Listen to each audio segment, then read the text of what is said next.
Columbia, South Carolina, here's what's cooking tonight. A big-time test for the number 4 team in the country. Ole Miss and their quarterback, Jevan Snead. He's disappointed himself so far. Tonight, he knows he must deliver. Steve Spurrier's Gamecocks have been through a couple of tough tests already, but this is a little bit of a new role for Houston Nutt's Rebels. Can they survive tonight as the hunted, not the hunter? The Gamecocks intent on protecting home turf as underdogs tonight. A heap and a help in SEC football coming up right now.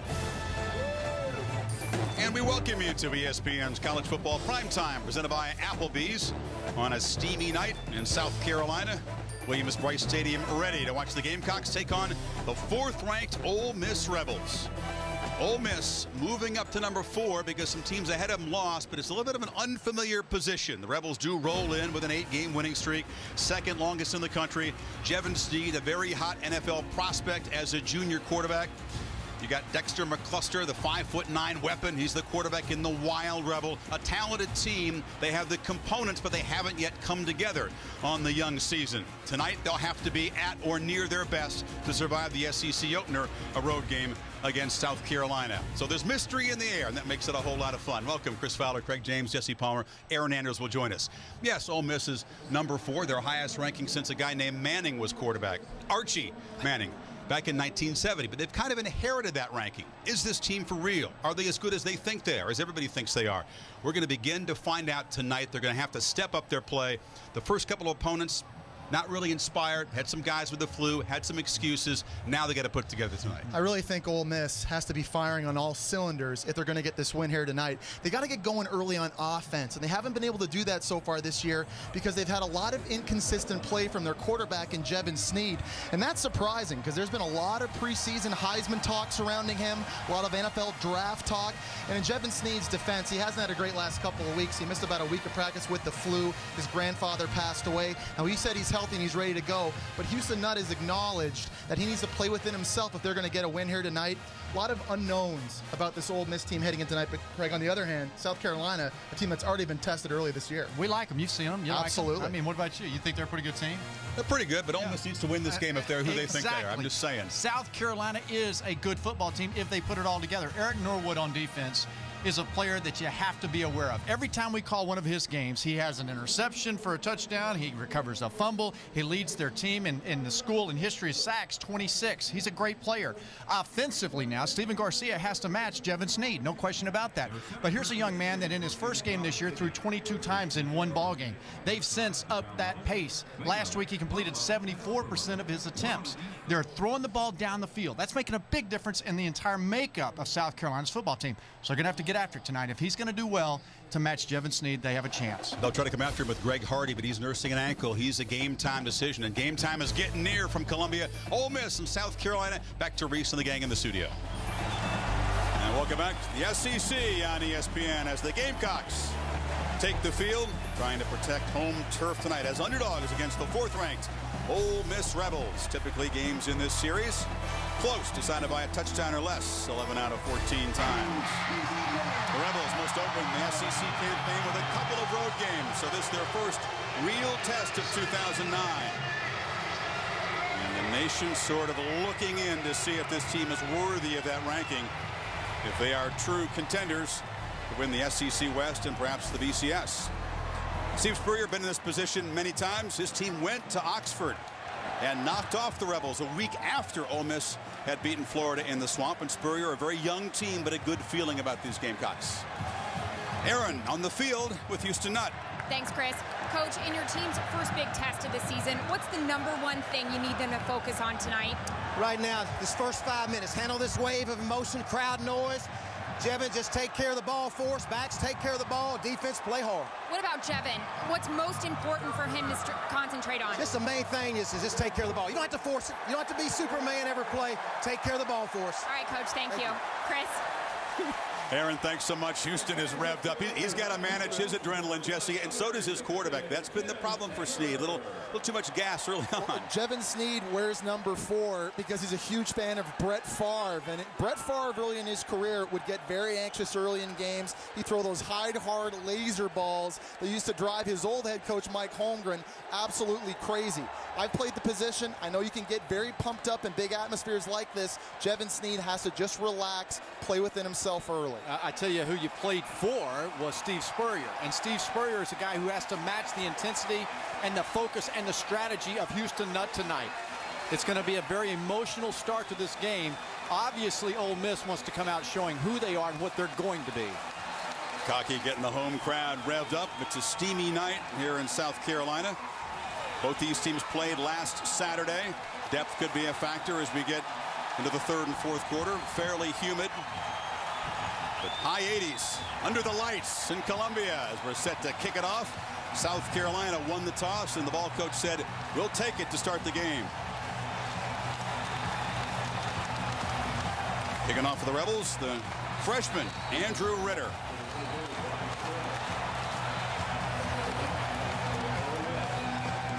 Bryce Sherman, who is the true freshman sensation for Steve Spurrier's team. He goes about 5'5", 150. He will try to get this evening off to an electric start for the home team.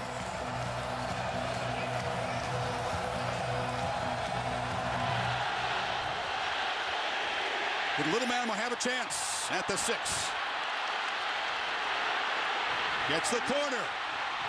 Bryce Sherman up near midfield, but a flag is down at the 30-yard line. So he shows you why they're excited. Not many people recruited this guy at 5'5", 150, but Sherman the Worm has been tough to tackle for the team and as a scout team back. Now we'll check the flag. During the return, holding. Number 16 on the receiving team. That penalty is 10 yards from the spot of the foul. First down. Spoils good field position. Gamecocks will start at the 21 now. Again, a different mindset and makeup of the South Carolina offense after their opening game against NC State. They're ready now to come out and be multiple, throwing it and running it. Steven Garcia, a sophomore now, has grown up a lot. His game management much improved. He's in the shotgun. Brian Maddox is the setback next to him, and they flip it to him in the flat, incomplete. Close to being a lateral, but ruled incomplete as we check the impact players for South Carolina. Well, at 6'5", watch for South Carolina to take advantage of their big tight end, Wesley Saunders, against smaller linebackers over the middle of the field. Yeah, but Jesse, it's hard to focus on him because on the outside, he's got Torrey Gurley, 4 receptions, 100 yards last week. Very good down the field as well. And when Ole Miss gets the ball, keep an eye on Eric Norwood, 2-time All-SEC player. As Greg said in the open, always making big plays, and he lives for these big national TV games.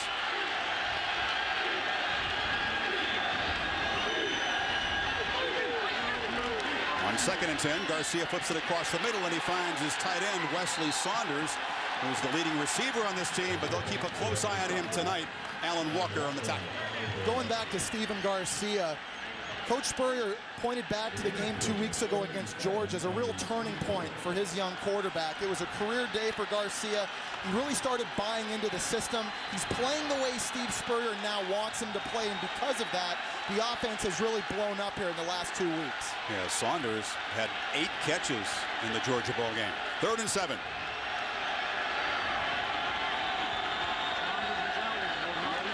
Little option look and a pitch on the edge. And cutting it back and taking a big hit short of the first down is Brian Maddox. Good job by Kendrick Lewis. The senior free safety met the physical Maddox short of the marker. All right, now you're going to see an option here. Watch, there's a linebacker on the inside. The safety is way over as well. So they've got the corner, Jesse. It's a great strategic call by South Carolina. And the safety, Kendrick Lewis, used to play wide receiver. He said the one thing he really had to work on was the physicality of the game and tackling. He showed a great job right there. He's made the switch. Marche Green had all kinds of trouble. Southeast Louisiana game on Saturday, actually fumbled 3 punts against a left-footed punter. They lost 2 of them. Extra practice this week for Marche. And he takes the safe route and calls a fair catch at the 30-yard line. Amazing he kept his job after putting it on the ground 3 times. So now Jevan Snead will go out there, Jesse, and try to manage all that adrenaline that's going through his body right now. Well, and again, going back to what we talked about, Houston Nutt had made the mention. He's been pressing early in these last 2 games he plays. There is no question he has all the tools to excel at the next level in the National Football League. But for this game tonight, for his team to win, he has to take what the defense gives him and not try to be the hero tonight.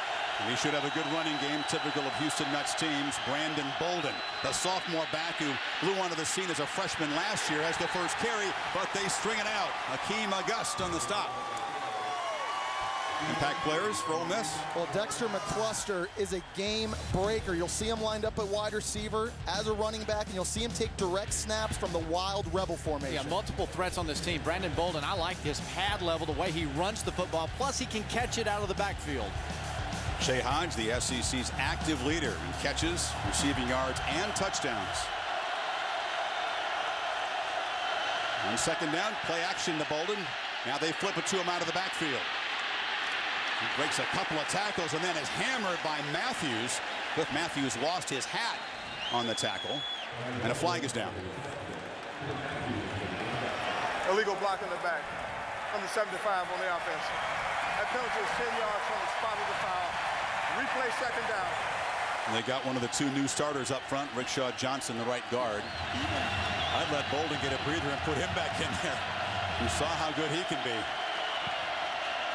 They hand it back to Eason. Eason diving for a first down across midfield. Just jumped right over Darian Stewart.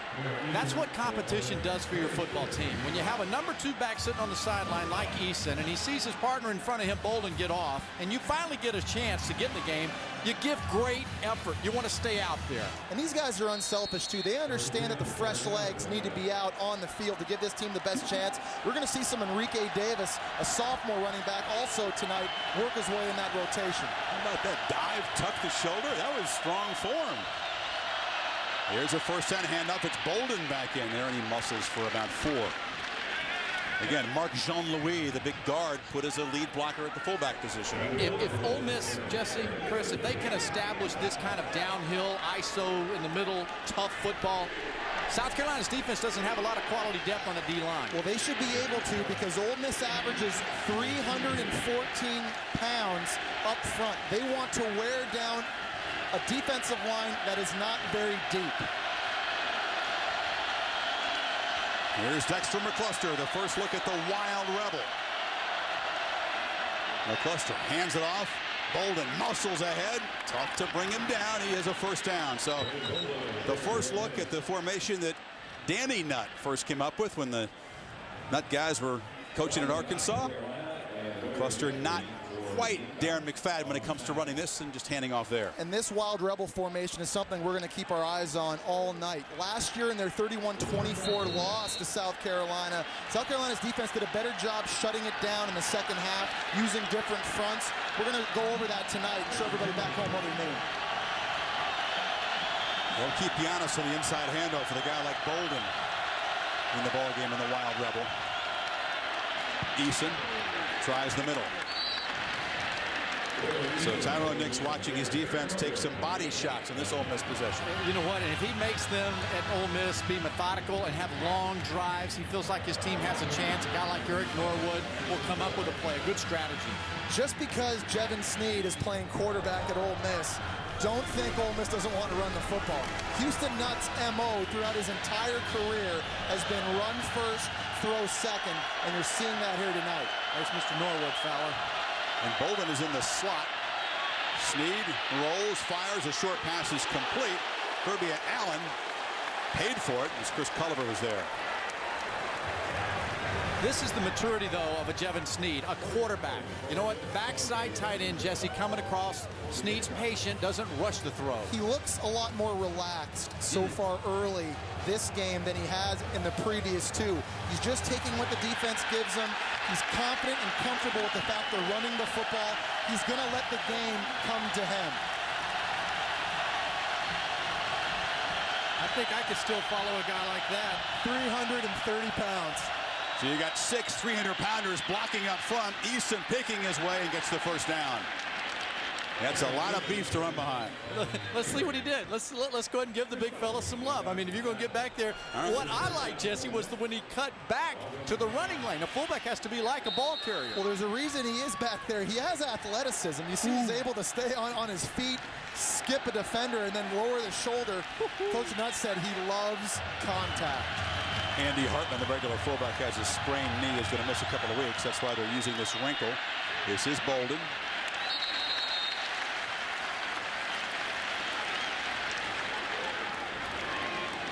Bolden, that pad level that we talked about, you hear people say, watch this runner run behind his pads.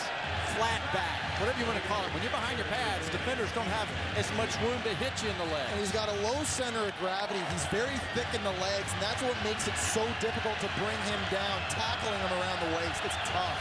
He busted out with a big 100-yard game in the Cotton Bowl against Texas Tech. Snead, straight back, fires for the corner. Jump ball, out of bounds. Shea Hodge was there. Pretty good throw.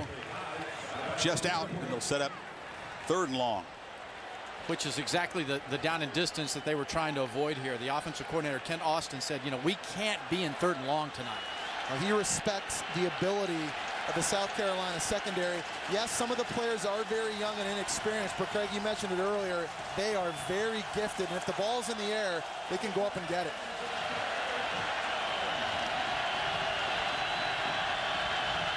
McAllister in the slot to the right of Snead. Bolden and Eason in the game.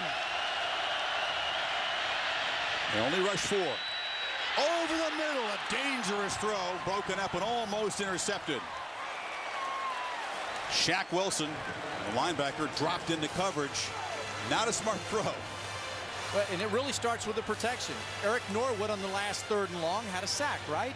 So now you've got an Ole Miss team that kept a back in the backfield to help on the left side. So you've got one less receiver downfield making up for Eric Norwood. Joshua Sheen, a reliable kicker inside 40 yards, but beyond 40 in his career, just 6 of 13. He is 2 for 2 this season. This is from 42. Right down the middle. So the Rebels take the fumble by Garcia. Long physical march down the field and get a field goal with 10 seconds to play in the first quarter. 14 plays. Now 10 seconds to go in the first quarter. Let's see if Bryce Sherman had a nice return on the opening kickoff, called back by a penalty, can light this place up. There is a place in college football at a big-time level for a guy 5'5", 150, as long as you're super quick. This guy raced against Trendon Holiday. He's got sprinter speed. Said he held his own. Didn't beat him, the LSU multi-threat, but Sherm held his own.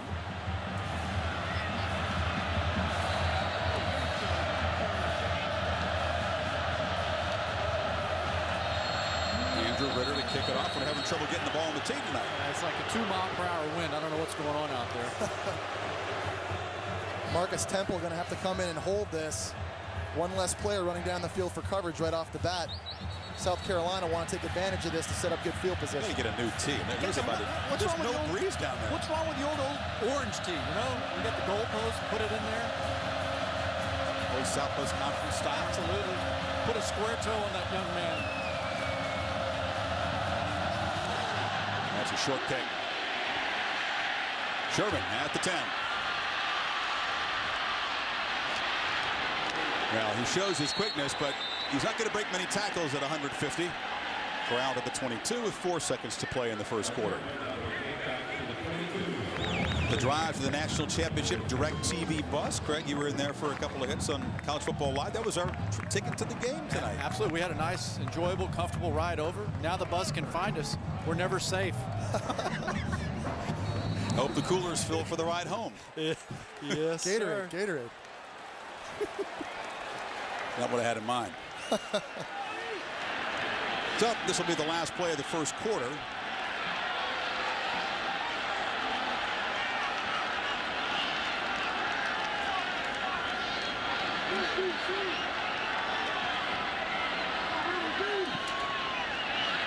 Garcia. Pump fake and dives forward for about 6 yards. So a turnover undoes a Gamecock drive, and Ole Miss leads 3-0 after one. Set for the second quarter here in Columbia. Ole Miss still has not allowed a point in 3 games so far in first quarters. Carolina hurt by penalties and a fumble by Garcia in the opening quarter. And 2nd and 5, it's Kenny Miles, the tailback. In the slot, Garcia fires complete to Torrey Gurley, and the young guy's been active in the early going. A first down across the 35. You know, and again, this is a big-bodied receiver. Isn't it right, Jesse? You know, you see somebody out there like that, I mean, you just use the body to shield the defender. He's got all the ability in the world, and he should be a real weapon in this offense. He's showed flashes so far, but he has a chance to become very, very physical. Talked about his strange journey down here. He was watching Kentucky play the Gamecocks on Thursday night a couple of years ago. Watched the game, got excited. He thought, I'm going to go down there and play football. Made a call. It's working out very well for all parties concerned. It was a good call by him. Garcia fires low on the far side. Catch is made for a short gain by Jason Barnes. You know, in pregame, Jesse, we were down there talking with Houston Nutt about his defense, and we asked him, how good is this defense?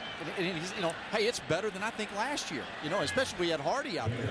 Well, the defensive line was the strength of the unit last year. Even though Pariah Jerry was drafted in the first round of the Atlanta Falcons, I would argue this unit is still the strength. They had 7 guys back. They're rotating. They are a nasty bunch of guys that can get after it. Their pass defense was brutal last year. Yeah. Brutal. They're much improved, they think, in that department. Among the worst in the SEC in all the key pass defense categories. Garcia finds downfield, and it's caught by Gurley. Oh, what a throw at the 20. Over the head of Marshawn Gray. Here's a great example of Steven Garcia playing the way Steve Spurrier wants him to play. He's going to play in rhythm, not eyeball his target. He throws it on time and allows his big body receiver to make a play. And that's how they want Gurley to play. Be where the ball is supposed to be. Know where your body is. Get your body right. Get ready to catch the football. That was 6'5" over 5'9". Maddox in the game. First down from the 13. Maddox has it. Cuts it back. Lowers the head. Down to the 6.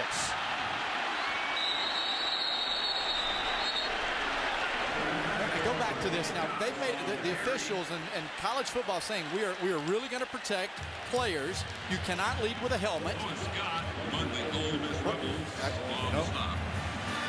Certainly looked like he ducked the head and was trying to use the crown of his helmet. The question was, did he hit him in the face mask? Did he hit him in the chest? Give Steven Garcia a lot of credit for getting back up. He's a tough player. Maddox lined up behind DeMarco. 2nd and 3. Maddox has it. Cuts it back. And now dimes forward near the first down marker, about the 3. You know, you're sitting here watching an offense methodically go down the field. Don't you you see the guys come around in motion, making the defense play sideline to sideline? We talked about the importance of South Carolina being balanced in this game. So far, 13 runs, 12 passes. They're doing a great job play calling right now. Spurrier needs about a yard on 3rd down. And a sneak, a flag down. Flag down on the near sideline. Garcia got enough.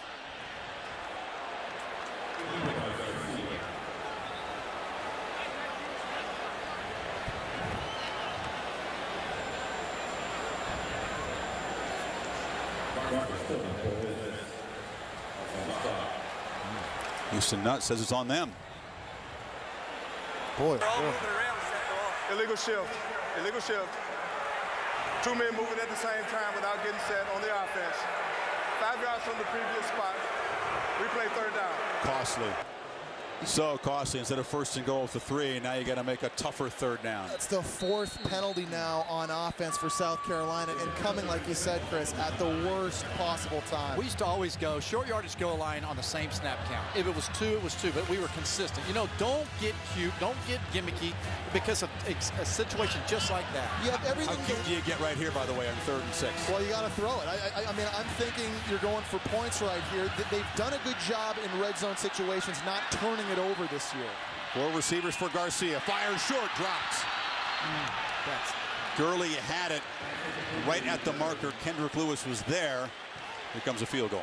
That's the play that drives Spurrier nuts. You know, Gurley has had some catches, and then here's one he's got to make. He tried to get a timeout before the snap. Saw something he didn't like. He couldn't get it called. So Spencer Lanning trots out, the reliable field goal kicker. Missed his first one this season. He's made 6 in a row. 26 yards to tie the game.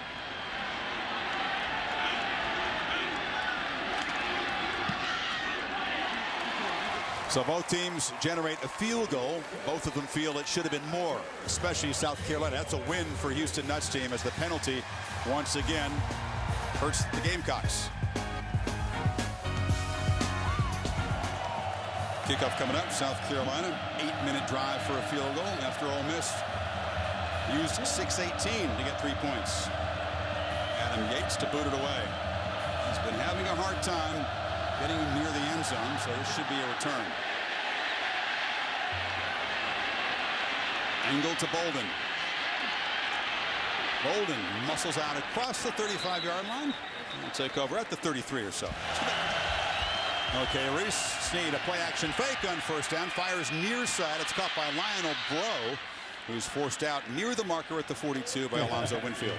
We talked to Ellis Johnson, defensive play caller for South Carolina, and he said a key for them was to control the explosive plays from Ole Miss early in this game. He said that in the last 2 weeks, in the first 2 series that have a bunch of 15-plus plays, and really right now, I think they've done a good job, Craig. But you know what? This is also a game that as we went to this break, you can almost feel an explosive play coming. One of these two teams, both defenses better stay alert and on their toes. This is Rodney Scott. They've got lots of backs here at Ole Miss. He gets his chance, but he's hammered for a loss. Good to have Lani Ajibo healthy. Scott lost a couple. Will set up third down. You know, in our meetings with these coaches, Houston Nutt, he's known to be methodical, right? Lull you to sleep. And then, boom, here comes a reverse, some kind of play out of his playbook that D coordinator hadn't seen. This is an important conversion if Ole Miss's tired defense wants to stay on the sidelines for a while longer. Eason behind the fullback Derek Davis. Snead to throw, high, incomplete. When he misses, it's usually high. He's trying to get it to McAllister, and after getting about 9.5 yards on first down, it's a 3 and out. That's what I'm talking about. You know, watching the last couple weeks and watching Jevan Snead, the accuracy just hasn't been there either. He fell back, Jesse. When he threw, he did not deliver forward to his receiver. You know, just not good mechanics. They're showing like they're going to go for it here. Billy Tapp lined up under the quarterback. Now he's the protector, and they'll punt it. Gamecocks weren't buying that for a second. Tyler Campbell, pretty good kick, fair catch made at the 16-yard line by August. So Gamecock defense does its job. Snead, a frustrating first half so far.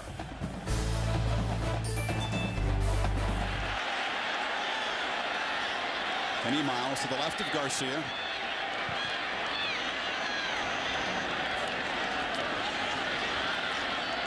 There's a nice completion over the middle and a big hit about the 34-yard line.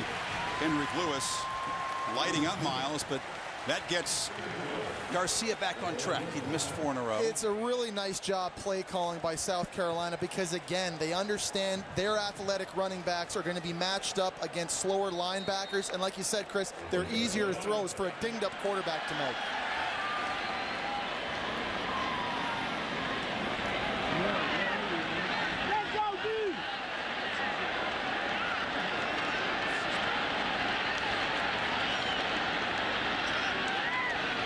Action on first down. Garcia takes his shot downfield. Looks for Alshon Jeffrey. The talented true freshman was interfered with.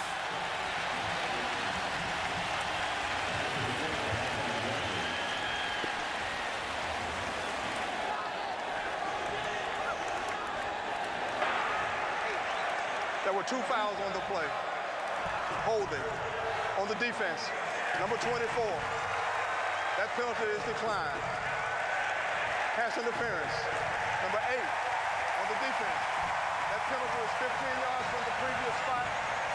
They flag both corners on one play. Absolutely, no, and that's the result of play action pass and the result of a good, solid running game on first down, the previous 2 first down calls. Chris, you had mentioned earlier, true freshman Alshon Jeffrey having committed to go play for the Trojans. Steve Spurrier is quick to point out to his receiver this week, hey, you saw the Trojans just scored 10 points on the Huskies, right? I think you made the right decision coming here. 2:36 to half. Gamecocks on the march in a 3-3 game. Ole Miss 27. Pass interference penalties have been crippling for Ole Miss so far tonight.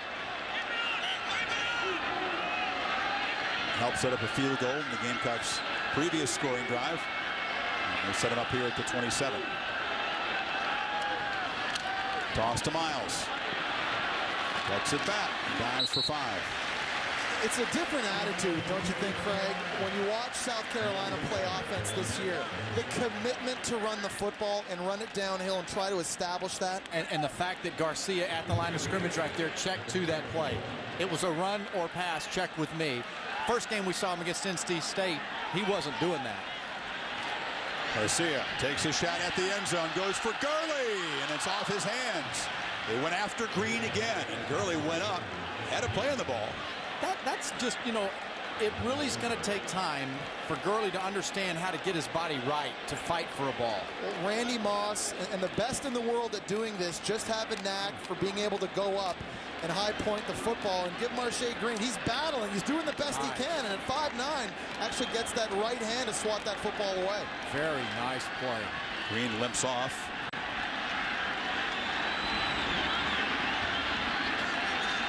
Third and 5. Garcia chase, flips it in the flat to DeMarco, and the fullback has some room, barreling for a 1st and goal.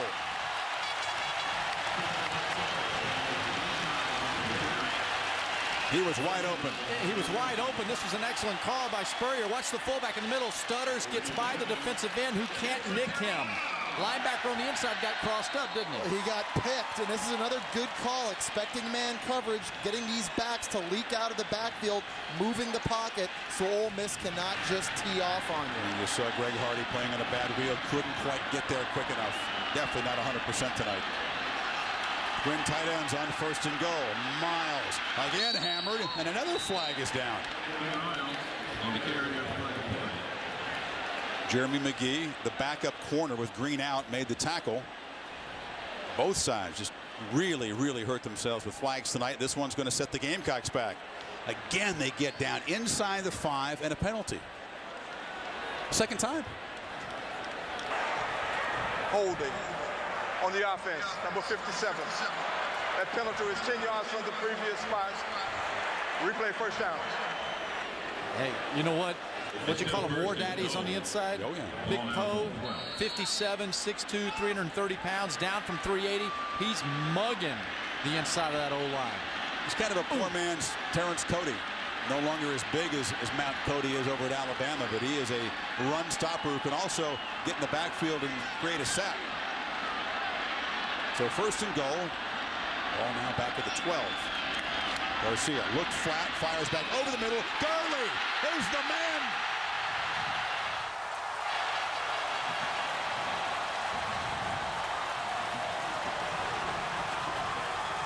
And a flag down again. So hold on. Ole Miss signals. This one's coming back. Wow. Delayed screen to Torrey Gurley. The freshman made a nice catch and darted in the end zone. Looks like it won't count.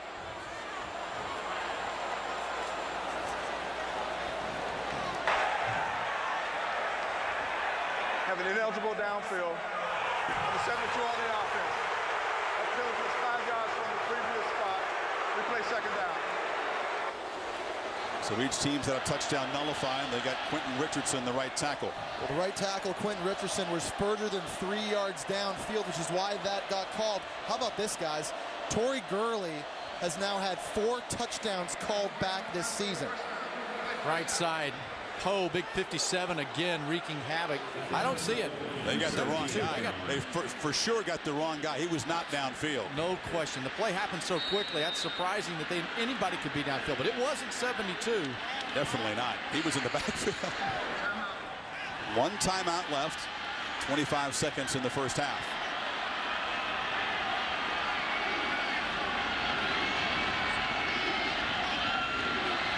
Garcia drops back, gets flushed, buying time, fires across the middle, it's dropped. Oh, Brian Maddox out of the backfield was wide open at the 5. Boy, they're just sometimes as a receiver, you know you've got a big play and your head turns up the field and you don't catch the ball before you run. Well, Steven Garcia again had a guy in the corner. He decides to get flushed, and he really does such a nice job selling this. Made it look like he was going to run downfield before turning his shoulders. A big play opportunity missed, and Steven Garcia knows it. Chris, how many times you said Dexter McAllister's name? It's a couple times. The longer he stays on the sideline, the less chance Ole Miss has a chance of scoring. So the drives are working in some sense. Second and goal. 17 seconds left. Garcia flips it short again. Maddox tries to redeem himself. Lowers his head inside the 5. Cassie Vaughn met him. Clock running. Didn't get the first down, so Spurrier will have to spend his final timeout. But some clock ran off there. It's bad clock management. They need to burn that with 8 seconds to go to give themselves an opportunity to take one more shot before kicking the field goal. They might not have a chance now. Their only choice may be to kick a field goal. You don't dare gamble, do you, with 4 seconds? No. Take the lead, points, go into the tunnel. Absolutely. Here's our Affleck trivia question answer. Ole Miss, 8-game winning streak, as do the Golden Eagles of Southern Mississippi, but of course the Mighty Gators have not lost since Houston Nutt's team went to the swamp and beat them last year. Does Florida have to show up this year? Everybody is assuming that they're going to win every game. It's just it's a layup. Who's assuming that? I don't know. All the pundits. I don't know. Nothing is a foregone conclusion in the SEC. That's what Urban Meyer's telling them. Houston Nutt beaten the eventual national champion each of the last 2 seasons. Beat LSU a couple of years ago. Gators last year. Don't know that he's ever done that. How about Jevan Snead? Who'd have ever thought that his numbers would be where they are? Well, you made the mention earlier, Craig. Dexter McAllister, we called his name twice tonight. Who would have thought Jevan Snead would only have 8 attempts going into halftime? We have 23 plays, Ole Miss. South Carolina's offense has done a nice job staying on the field. Yeah, no gamble here from Spurrier. Spencer Lanning on to attempt a chip shot.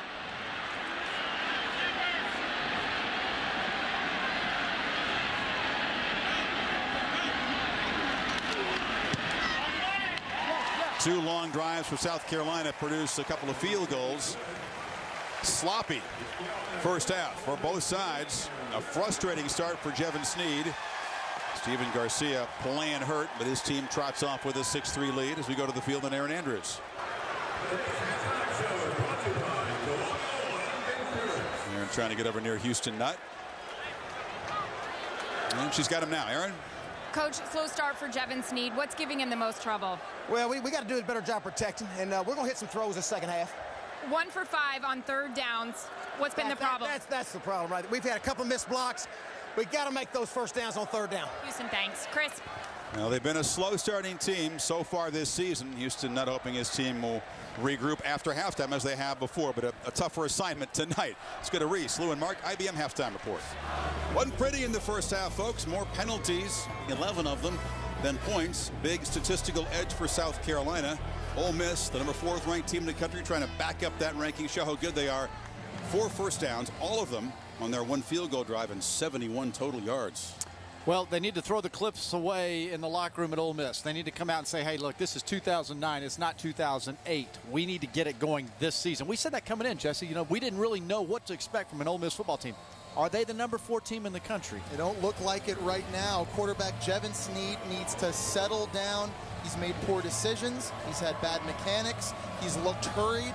He's shown in the first 2 games he can play better in the second half, but he needs to play within himself now. Yeah, forget the number 4 ranking. It's the number 4 player in Ole Miss. The quarterback needs to get going. This is Brandon Bolden. Pick it up at the 1 and get thumped. Home Depot halftime adjustments, fellas. Well, it was hard to find the video to support our comment because there wasn't much from them. But Jevan Snead's got to get on track, and so does little number 22. They got to find ways to get Dexter McAllister and their impact players involved in this football game. There was no question coming in. The playmakers on offense are Dexter McAllister and their other wide receiver, Shea Hodge. Jevan Snead needs to calm down and get these guys the football. Only one play for the Rebels longer than 10 yards in that first half. There's the guy that can counter it all, Eric Norwood, Mr. Sackmaster. Drops off in coverage as Snead looks downfield. Fires to Summers over his head.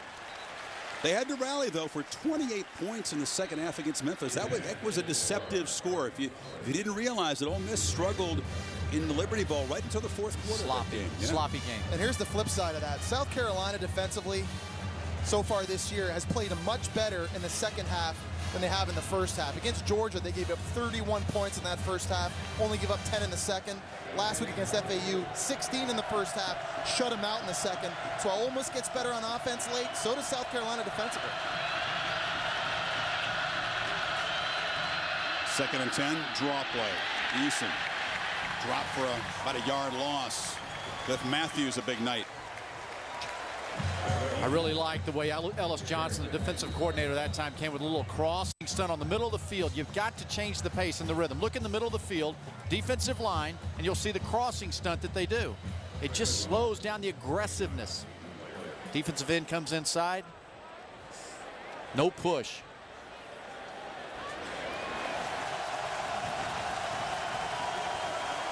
Can they expect 3 to rush, 8 in coverage? They're going to try to keep it in front of them. Snead in traffic and drops. Eric Norwood was there. Good coverage downfield. And the all-time sack leader at South Carolina picks up his 2nd tonight. I'd argue on this play, really only 2 guys come off the line of scrimmage. You see those other defensive tackles just watching and spying Jevan Snead, make sure if he does step up in the pocket to make a run downhill. How about Ellis Johnson, though? Dialing up 2 different kind of looks up front there against the run on 2nd down and only 2 on 3rd. If there's a big game and TV cameras around, number 40 is going to step up and make something happen. He does it every time. Tyler Campbell. Young true freshman gets it away, and a fair catch made by August. And the Gamecocks do their job to start the second half, go back on offense up 6-3. 2 field goals for Lanning, 1 for Sheen tonight. That's all the scoring. Well, I guarantee at halftime, Steve Spurrier had a message for his South Carolina offense. Stop the penalties. Stop hurting yourselves. We're moving the ball fine. We got a great mixture of run and pass. Stop the penalties.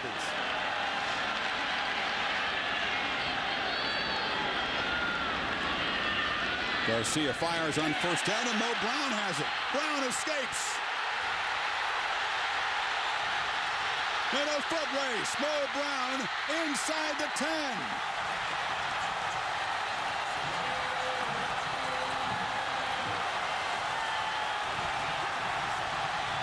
Finally a big play as the senior broke a couple of tackles en route to 69 yards.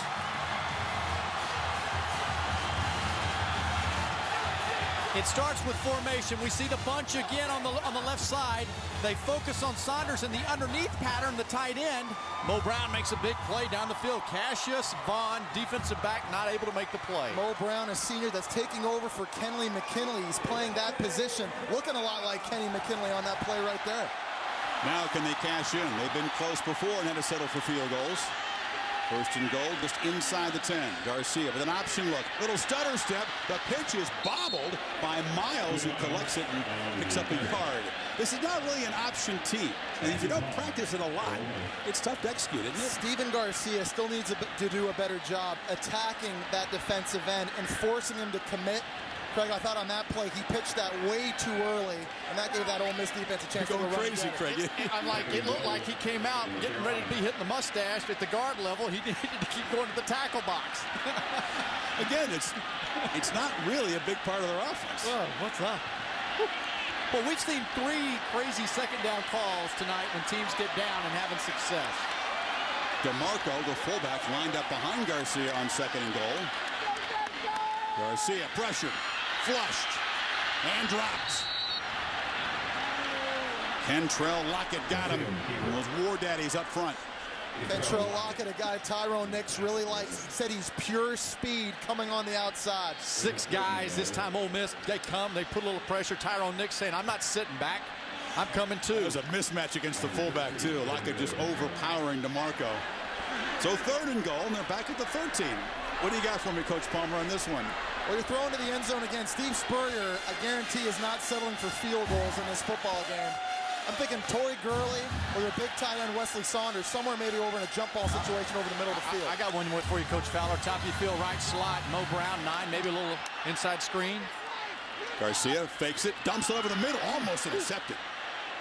He threw it in traffic, dangerous throw.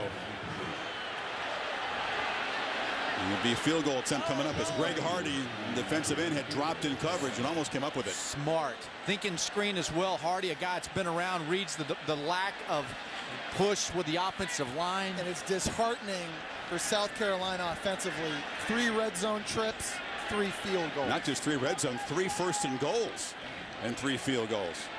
He's from 30 yards for Lanning. Perfect tonight.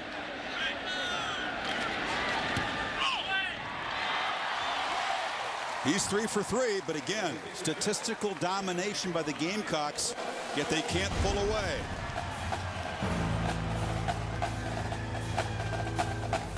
And it's been the meat and potatoes offense of South Carolina getting it done. Big edge, 246 to 90 in total yards, but still just a 9-3 lead, and South Carolina will kick it off now and go back to work on defense.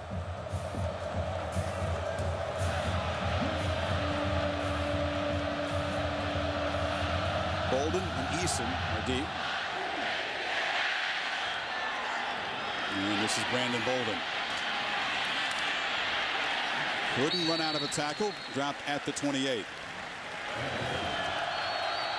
On 1st and 10. They fake it to Bolden. Snead steps up.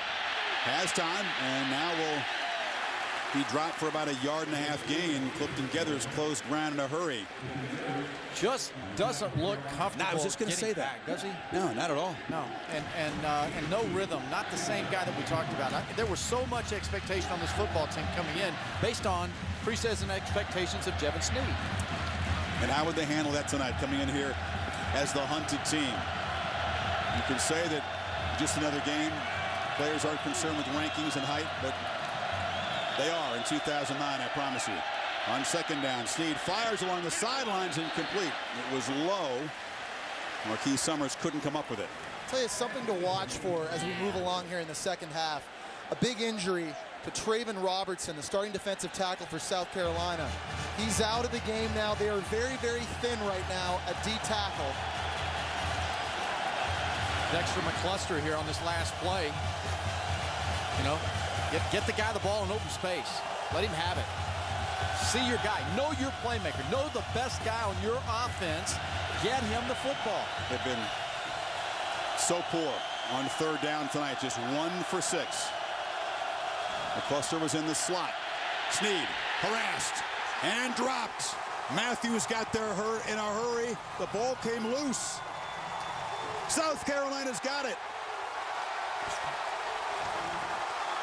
They caused a fumble in last year's meeting, and they thought they could do it again.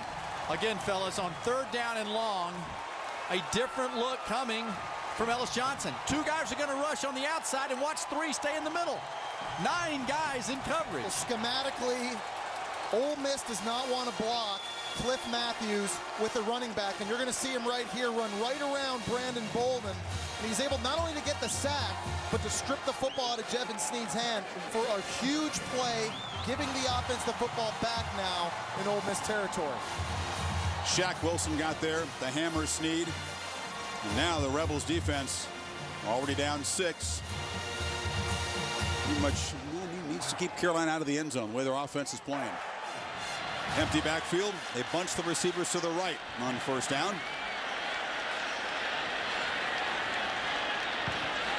Garcia looking to the left. The fade. Gurley.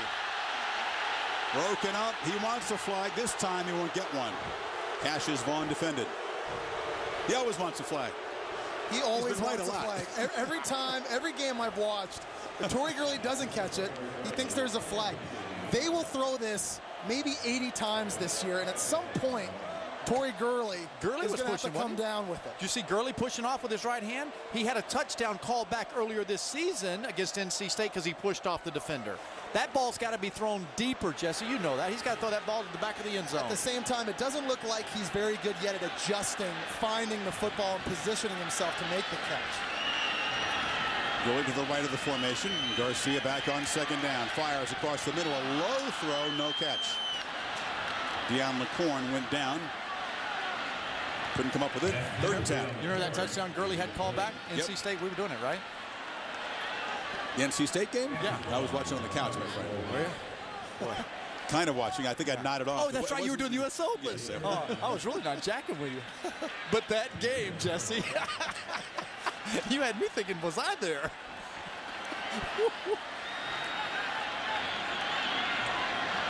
Third and 10.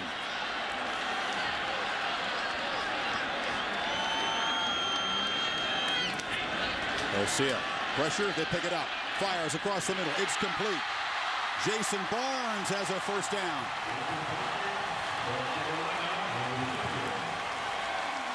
So here we go again. The Gamecocks marching inside the 10. Can they finally cash it in for 6? A really nice job by Stephen Garcia. He misses a throw in the previous play, steps up, keeps his eyes downfield, and finds his target for a big first down.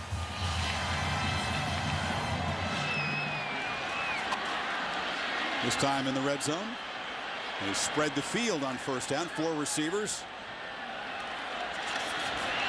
Garcia. Buying time. He'll run it. Cuts back to the 2.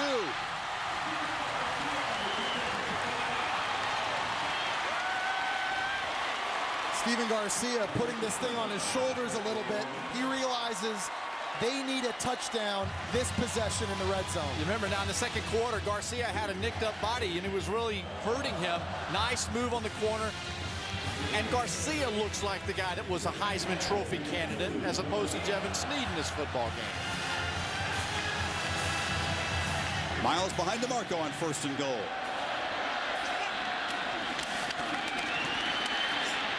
Nothing for Miles. Patrick Trahan, the linebacker, with help. Steve Spurrier told his offensive line heading into this year, they had to get more nasty. They had to be more physical at the point of attack. Well, here's an opportunity for this offensive line to prove to their head coach that that's the direction they're heading in. Well, they're going to have to deal with those guys on the defensive line over there because Ole Miss, in this particular area of the field, they will push you. They'll beat you up. South Carolina's offensive line is not going to score with their man. They won't push them back. Well, they run it on 3rd and goal at the 2. Play action. Garcia in the flat to DeMarco. Touchdown.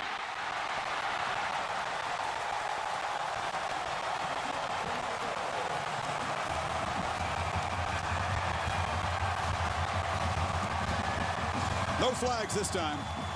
Our first touchdown. As the Gamecocks cash in the Snead fumble.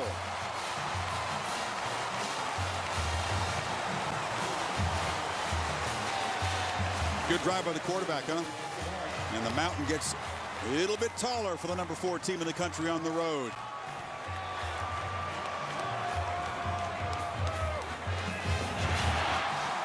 Lanning makes it 16-3. So Jevan Snead, after a very frustrating evening, still has plenty of time. But the hole just got deeper after the first touchdown tonight. Williams Bryce is rocking now. Gamecocks have put 10 points up in 3:04. 16-3. Coach Nutt's team in a little bit of trouble in Columbia right now. Talked about how this would be a landmark. Only top 5 win for the Gamecocks in their entire history. Back in '81. It's the number 3 ranked North Carolina team. They've never won at home. And all the people who were skeptical about Houston Nutt's Rebels coming in, it's being validated right now. There's still time, but they have not looked like the number 4 team in the country. Bolden and Eason trying to make a big play, but it's a low boot to an up man. And the Rebels will actually get their best field position of the night up near the 40-yard line. So 18 seconds to play in the third quarter. If Ole Miss is going to pull this one out on the road, it's going to be a monster final quarter for them. McAllister in motion. They hand it to him. And he is dropped for about a yard loss. Little guy went airborne. And Mario Jeffrey, one of the talented true freshman recruits, and that's been a great recruiting class for Steve Spurrier, made the play. Well, they've got a quarter to go, and the number 4 team in the country has a chance with a very talented quarterback to make a statement. It would be a huge comeback, but they're going to need Snead. End of 3 quarters here, a frustrating night for the Ole Miss offense, and if you're Jevan Snead, you've waited ever since the Cotton Bowl victory for this night. It just has been a nightmare so far. I think some of the greatest quarterbacks to ever play the game had the shortest memories, and Jevan Snead's going to need that heading into the fourth quarter. This game has not gone the way he would have liked. Protection has not been great. He's missed some throws. Receivers have fallen down on him, but he's got to put his best game on the field right now. He's going against a fairly fresh South Carolina defense, only 41 snaps that they've been out there tonight, so he will be challenged by their defense. Only 118 total yards through 3 quarters. Pressured again. Snead, a fluttering ball way over the head of McAllister, and he went down after the throw. Aaron, what do you have? Well, there have been times Jevan Snead has looked over at Houston Nutt and just been shaking his head. Before he got onto the field, he stressed to his coaches, we need to hurry this up. We need to go. We need to go faster. That's a couple of times he's looked over and said it again to them, guys. I'm with you. I like that. I like his idea on that. Pick up the tempo. Ooh. Another true freshman tonight, DJ Swearinger, grabbed the ankle, forced that wobbly throw. One more time, 3rd and long. McAllister stumbled, needed about 2.5 on 3rd down. They're going to spot him short. It's going to be close. So 4th down. We asked Ken Austin, Ole Miss's offensive coordinator, how he wanted to use Dexter McAllister in this game. He said, we wanted to be really smart with his touches. We wanted them to count. We don't want to overuse him because he's not a big guy. We don't want to beat him up. It's time to use him right now. Throw it out the window. Give it up. Get him the ball. Whatever. Not necessarily on this down, though. 4th and short, I wouldn't be giving it to the light britches. I'd give it to somebody who's got some He's push. in the game, though. Snead, is he going to sneak it? Yes. And Snead, 220 pounds, leans across the 40 for a 1st down. Aaron? It's just an observation from the sideline. This Ole Miss offensive line is worn out. Guys are starting to put their hands on their knees, just bend over, gasping for breath. Tired guys over here. Aaron, they haven't been on the field that much. Again, some of these guys have missed practice time with the flu and all that. They did play on Saturday, short week. It's the defense that should be tired, not the offense. Fresh set of downs. McAllister out of the backfield. He gets it again. He's not tired. The fresh, quick legs of McAllister picks up almost 10. You hold your breath when you watch Dexter McAllister run with the football. He's got that game-breaking speed, and it's obvious. But, Craig, we talked to the guys about the flu, and they said the hardest part about it was the conditioning they lost. Yeah, absolutely. And yet, when you're talking about defending against a great player like McAllister, you better see a lot of pursuit, right, Chris? Guys coming from inside out. He was hit hard by the flu. McAllister's one of the few guys that had to spend a night in the hospital because his fever was up at 104. He's the quarterback in the Wild Rebel. Hands the ball off. So now they start to get the wrinkles here. Jesse Grandy, a wide receiver, came on the carry, and they get about 4. To answer your question, you're right. It takes time for the body to fully recover. But I don't believe that that's an excuse that Houston Nutt will have coming out of this game, that it's a lack of body and strength. I think it's just lack of execution. And don't forget, methodical Houston Nutt. He's liable to throw one deep on you at any moment. Snead bumping into his man as he went back, but has a man wide open, and it's Marquise Summers to the end zone. Just had a feeling after being contained all night, Snead was going to make a play. Didn't look pretty at the start. He bumped into a blocker, getting back there in a 3-step drop. Give Jevan Snead a lot of credit because you're right, his timing gets knocked off right away by his fullback, Derek Davis, but he's able to keep his eyes downfield, and Marquise Summers just gets behind the secondary. Where was the coverage? Fell asleep. Second touchdown for Summers. Rebels having to rush a man out there for the extra point try. 85 straight for Joshua Sheen. Make it 86. So, such a frustrating evening for this Ole Miss offense.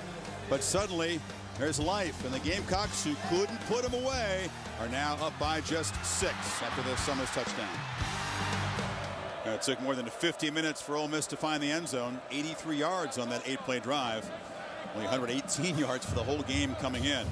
Houston Nutt going to his defensive coordinator, Tyrone Nix, said, come on, big guy. Dial it up. Get us the ball back. Oh, and you can see right now the look, not only the football team, but the fans sense.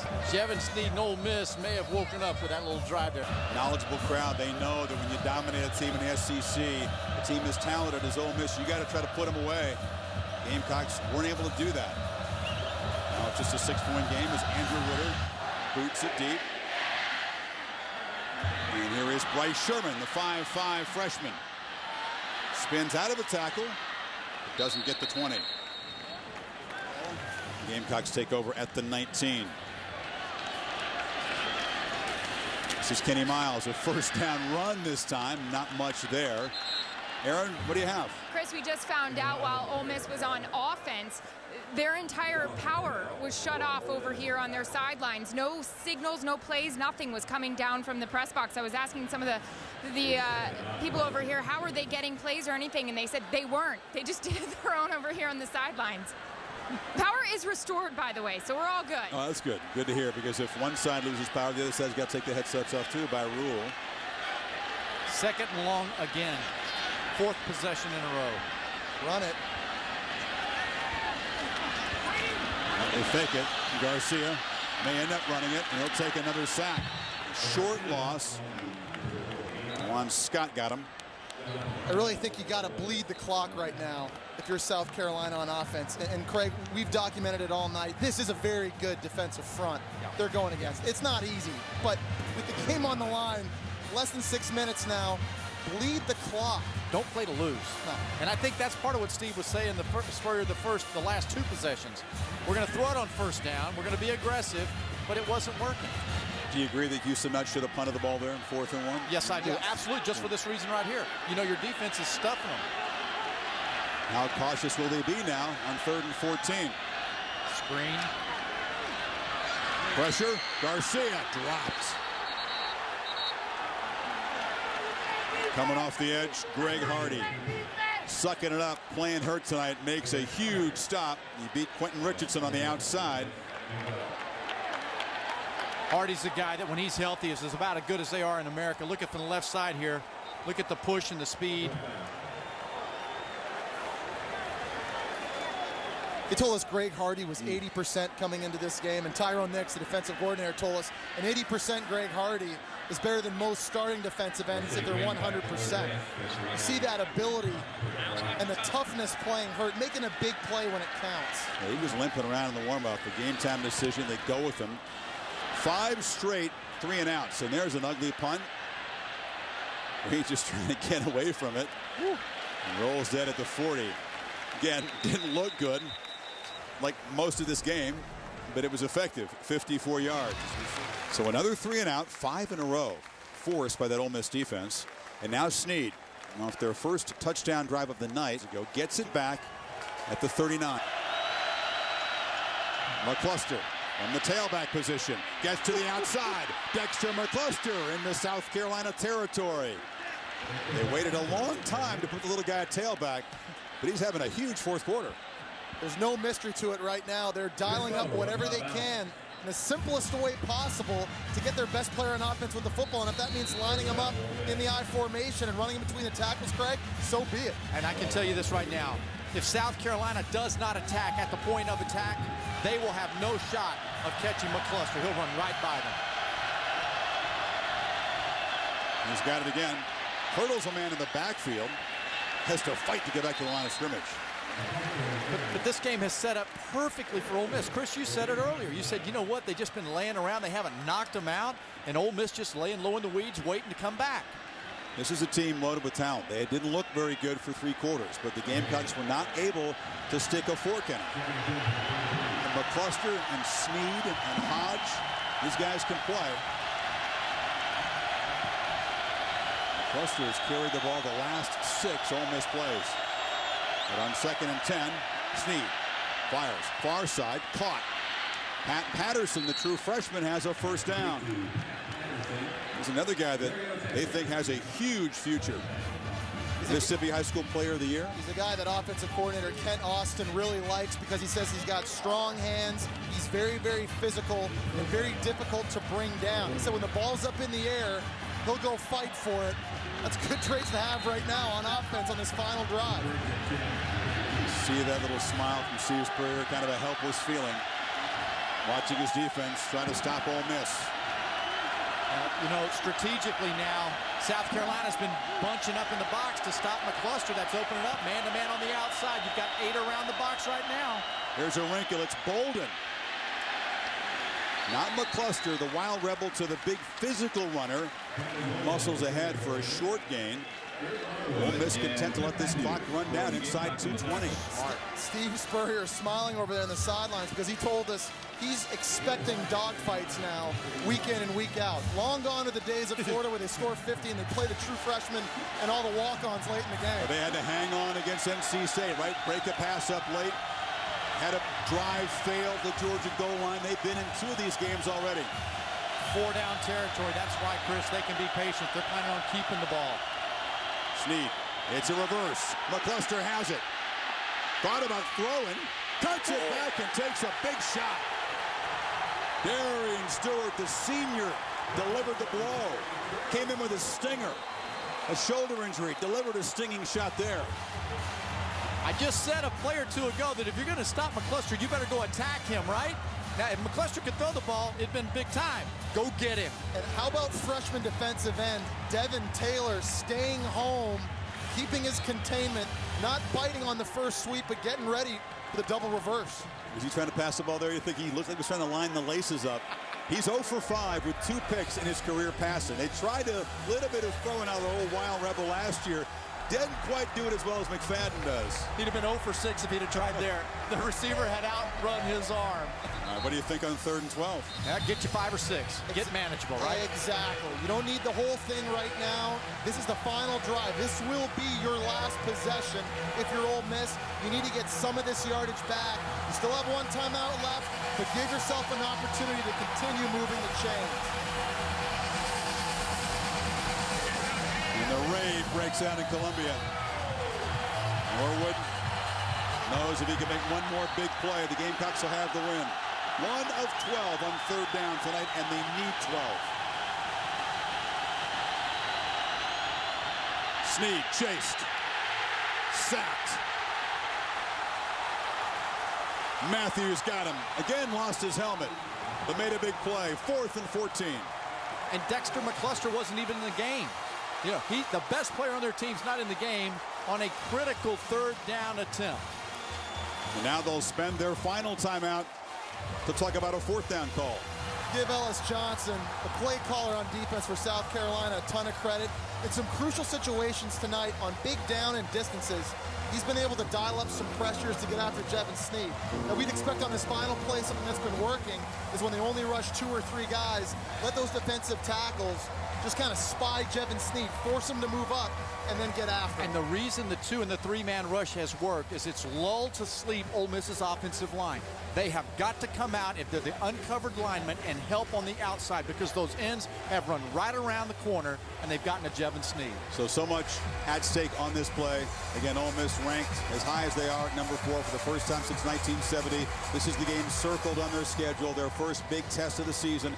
Do you bring pressure if you're Ellis Johnson? Do you pressure Snead or do you sit back? Again, line up with 4 defensive linemen, let the ends pin their ears back and go line them up wide and allow those defensive tackles and your Mike linebacker to just spy everything. When the packet collapses, it's like a green dog rush. You just rush on a delay. Create the umbrella at about 6 or 7 yards. Keep all the receivers in front of you. Never beaten a top 5 team at home. They're one stop away from doing it.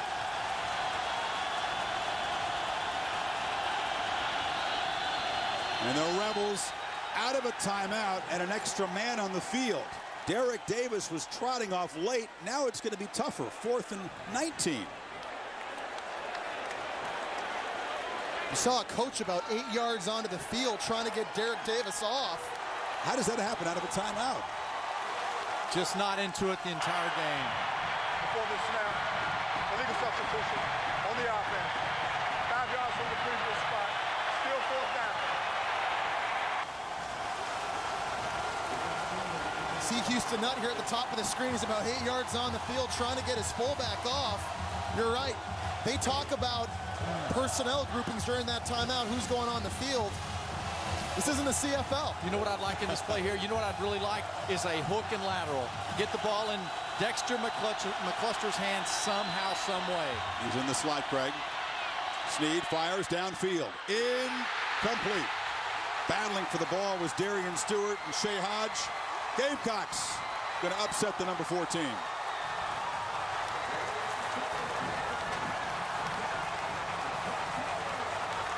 There's a flag down. After the play was over, unsportsmanlike conduct. Number 40 on the defense, taking his helmet off. The penalty is 15 yards from the succeeding spot. 1st down. They got Eric Norwood after the play. I guess he's entitled to feel good about himself after this effort. He's had a monster game. He's made big plays. This defense has stepped up when they needed to. What a win for the program. Only the 2nd time in school history they've beaten a top 5 team. Had to have it in the SEC race. Had a chance to win at Georgia. It slipped away. They knew they couldn't drop to 0-2 in the conference. And for Ole Miss, they're not going to get that first 3-0 start since '89. They'll drop to 0-1. Got to go to Vanderbilt next week. And then the game that everybody down in Oxford had pointed to for a long time. Crimson Tide coming there. You know what? Ole Miss will have a fine football season. This is a football team that just hasn't gotten it on track yet. All of the distractions and the things that we talked about earlier. But rest assured, Ole Miss is a good football team, and Jevan Snead will come on. Let me ask you this question. South Carolina was 1 play away from beating a ranked Georgia team on the road. How good is South Carolina? I think they're a top 15 football team, easily. Wow, okay. Easily. They also came close to losing to NC State, the game that you guys saw. They won, but they won. They did. While you were on the couch watching U.S. Open, they did win. They won, and they lost in Georgia. They did. Wrangler 5-star player of the game, Steven Garcia. It wasn't always pretty. Doesn't complete 50%. 220 yards and a touchdown. And they just bring those automatic goalposts down.